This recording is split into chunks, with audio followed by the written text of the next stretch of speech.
Hello， 大家好，这里是3万。今天呢，我们讲一个最近全球都非常关注的事情。全球都很关注。是的，今天我们讲汉坦病毒。哦，确实我有关注啊，对，你也刷到过很多，对吧？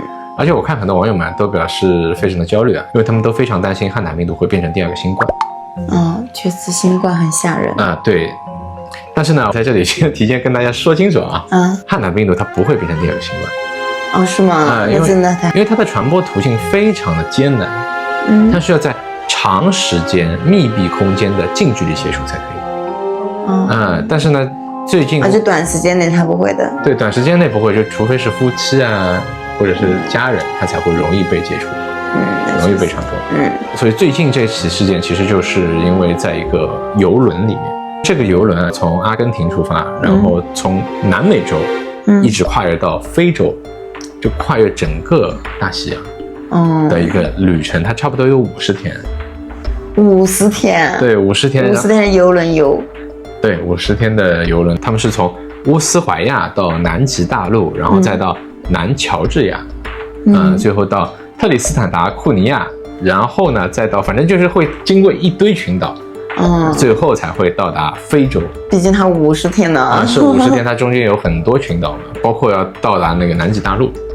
所以在这么一个封闭的空间里面，才会有这一起事件发生。它终点在哪里啊？终点在非洲啊。所以在亚洲地区的观众朋友们可以放心，稍微放心一点，稍微放心一点。然后这起事件为什么会这么被人重视呢？因为它的航线非常长，航道非常长，中间也会有30多个人下车下船。然后呢，在中间又死了3个人。最早去世的一个人其实是一对夫妻。因为这对夫妻的丈夫是70多岁的一个荷兰的鸟类学家。他跟他的妻子，他妻子其实也是那种鸟类的爱好者。他们原来在南极群岛那一片，在那边待了3个多月，然后一直在观察那种鸟类。他们非常鸟，非常鸟，因为他们非常喜欢鸟类嘛。但是在那一片呢，刚好又有老鼠。因为这一次，所以这个病毒就是他们带来的。对，也是我们口中说的某种鼠疫。因为你会发现历史上很多病毒，包括细菌，其实都是从老鼠身上来的，或者说是从整个啮齿动物来的。啮齿动物占整个哺乳类的40%。然后还有一部分是蝙蝠，然后蝙蝠差不多占。新冠是蝙蝠吗？新冠的宿主是蝙蝠。对呀。蝙蝠占整个哺乳类的22%。所以我们人类基本上对抗病毒这种奇奇怪怪的病啊，特别是那种很恐怖的病毒或者是细菌，都是从啮齿动物或者是蝙蝠身上来的，它们占整个哺乳动物的62%。所以这次的汉坦病毒就是从某种鼠类身上来的。老鼠。对，他们那边有很多鸟嘛，有鸟的地方就有很多老鼠。这次那怎么办呢？那怎么办？真的得了怎么办？致死率很高吗？对，致死率。这次的汉坦病毒它叫安第斯病毒。安第斯病毒是唯一一个能够人传人的病毒，而且致死率非常高。太吓人了吧！这是谁还敢出门呢？那你不能这么，你去少去有老鼠的地方就行了。对吧？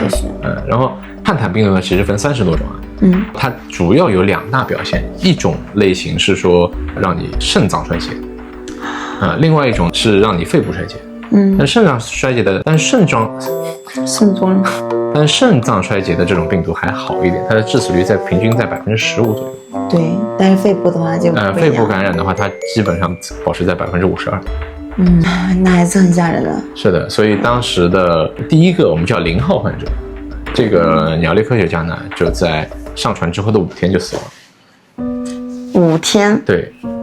然后之后呢，他的妻子就把他的遗体带回去嘛，在这个路上，他的妻子也死了。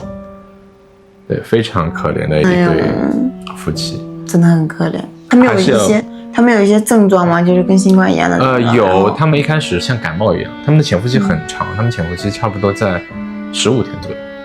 那是有点长。一开始的表现跟感冒是一样的，但是呢，就会表现出呼吸衰竭。然后就没有办法，而且这种病毒其实是目前为止是没有特效药的。那确实一个新的病毒吗？它不是新的病毒。它不是新的。对，汉坦病毒最早被发现，其实在1951年就发现了。当时刚好是朝鲜战争嘛，然后有3000多名国际联军在韩国的汉腾江上面驻扎，渐渐的就发现那边的士兵一个一个的开始出现内出血的状态。内出血。对，然后基本上就全部都死了。但是当时大家都不知道他们为什么会死，他们就觉得他们应该是得了某种疾病。这个事情一直到1976年的时候，有个韩国的科学家叫李浩汪，然后呢，他就从鼠类身体里面提取出了这种病菌，就是我们今天讲的汉坦病毒。但是呢，还是没有办法去研发这种特效药。为什么？其实也是因为这种汉坦病毒对于人类的危害没有那么大，因为它的传播途径太困难了。没有新冠或者是其他的一些疾病那么快，对，那么快，而且它那么容易传播，那就还好一点。对，所以美国的 CDC 就把它定为 L3级别。新冠其实就是 L1级别，就非常危险，最厉害的，对，非常危险。所以看之前不是说有过一次爆水痘吗？水痘，猴痘，对不对？对，是猴痘，猴痘是水痘的一种。就是好像00几年还是几几年的时候就很火嘛。00几年？反正我出生了，还是我没出生的时候。你没出生，你怎么会知道呢？听说嘛。是在00几年的时候，确实有一大堆这种关于水痘的预防啊，是有。对。但是你不应该知道呀。我就是知道呢。好，我们说回来，这个就是我们发现的第一个汉坦病毒。然后另外一种汉坦病毒是在1996年的时候，美国有一个很古老的部落叫纳尔霍部落，然后在当时有很多年轻人突然就死亡，突然一起，差不多是一起，就陆陆续续的，全是年轻人，对，全是年轻人。为什么？后来发现了，原来那些年轻人是下地干活的，然后会接触到很多老鼠。但是他们的症状不一样，因为一开始他们发现，可能是汉坦病毒，但是汉坦病毒应该是攻击肾，对，他们不知道，但是那些研究人员是知道的。然后他们就想，不会是汉坦病毒，但是又跟鼠疫有关，那到底是什么？结果发现，原来是汉坦病毒的变体，就是我们今天聊的安第斯病毒。变体了。对，汉坦病毒本身，我刚才说有30多种，然后有30多种，其中99%是不传人的。或者是说只到老鼠传到人身上就结束了。但是安第斯病毒它是会人传人的。就老鼠传给人，人再传给人。对，所以是在当时1996那后面人再能传给老鼠吗？放在老鼠身上是不会有事情。